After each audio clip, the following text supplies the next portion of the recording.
We just talked about the first two movements for mobility at home, and then now we also want to create stability. So we want to have a strong, healthy core muscle. Think of your core muscle. Everyone's seen those like weightlifter belts or the moving truck that helps you move. These guys have these big belts that compress their spine. Similar to the concept of the core muscles. So there's core muscles along the front of your spinal column, the sides, and along the back, and this almost like a wrapping of different layers and angles of muscles that create constant contraction and stability to hold your spine in a healthy position.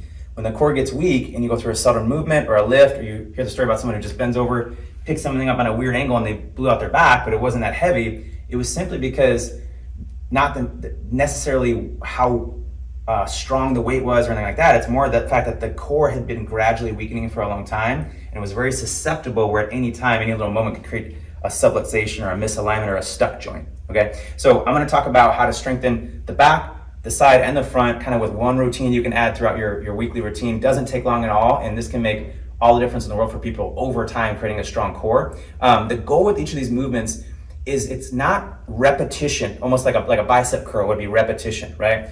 Postural muscles are isometric, which means you contract and you hold for periods of time, okay? So Dr. Rose is gonna demonstrate one of my favorites for the lower back extension. This is really helpful if you have a lot of chronic lower back pain. It's called a Superman exercise. It's also helpful if you have a disc problem. So she's gonna come into full extension. She's gonna have her head up, her thumbs are gonna be up. She's gonna be contracting and squeezing that arc of her back through here. She's also gonna be squeezing and activating through the glutes. And you're gonna hold that pose. In the beginning, you might only be able to hold it for 10 to 15 seconds.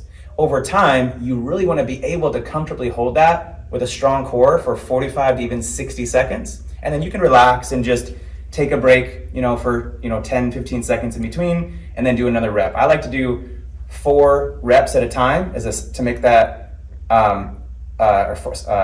4 repetitions at a time, as long as you can build up. Now, the next one she's going to demonstrate is for the side. We'll just show one side, but it's going to be similar. It's called a side plank.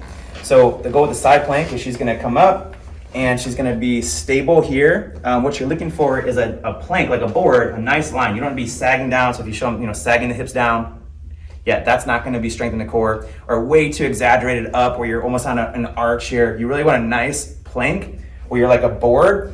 Squeeze, almost like exhale, as if like someone's going to push you in your stomach. And you should feel it all along here, strengthening and contracting. So same thing, try to get 4 reps, build up to the time over time. And the last one, we'll work on the front. So I also love the front planks. Very similar concept, except now we're gonna be working this part of our core. So she's gonna come up, same thing. She's gonna have her head level with the spine, so with the ears, level with the shoulders, level with this bony part of the hip that comes out all in one plumb line. And again, you don't want any overarching or over sagging of the body. And she's gonna strengthen and squeeze and activate these muscles as she holds that.